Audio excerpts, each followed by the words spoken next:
नमस्ते दोस्तों, स्वागत है आपका मेरे चैनल कबीर पिटारा में।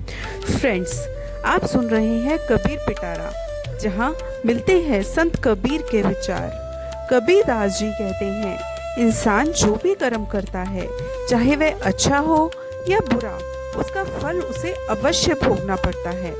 अगर अच्छे कर्म करता है तो सुख व सम्मान प्राप्त होता है, और अगर बुरे कर्म करता है तो दुख व पछतावा। फ्रेंड्स, दूसरों के साथ हम जैसा व्यवहार करेंगे वैसा ही हमें जीवन में लौट कर आएगा।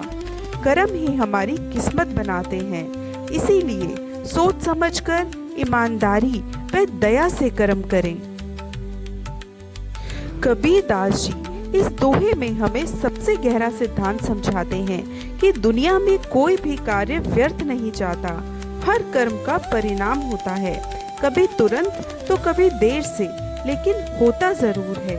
जरा सोचिए, अगर आप किसी के साथ प्रेम, सहानुभूति और सच्चाई से पेश आते हैं तो वही ऊर्जा दुनिया आपको लौटा कर देती है। लेकिन अगर आप दूसरों को धोखा देते हैं, ईर्ष्या करते हैं, झूठ बोलते हैं, तो धीरे धीरे वही नकारात्मकता आपके जीवन में लौटती है। इस दोहे पर कबीर दास जी की एक कथा। एक व्यापारी था जो बहुत चालाक था, ग्राहकों को ठगकर लाभ कमाता था। कई सालों तक उसको लाभ ही होता रहा। उसे लगा कि शायद कर्मों का कोई हिसाब नहीं होता। एक दिन उसका बेटा बीमार पड़ा। बहुत इलाज के बाद भी कुछ काम नहीं आया।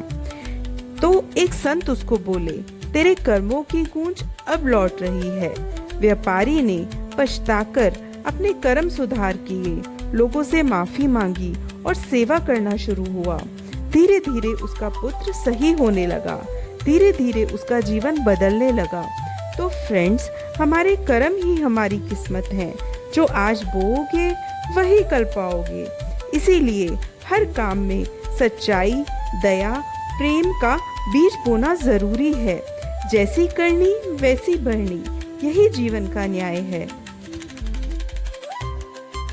तो फ्रेंड्स, अगर विचार पसंद आए तो चैनल को सब्सक्राइब करें और सुनते रहें कबीर की वाणी जो दिल को छू जाए। Thank you friends.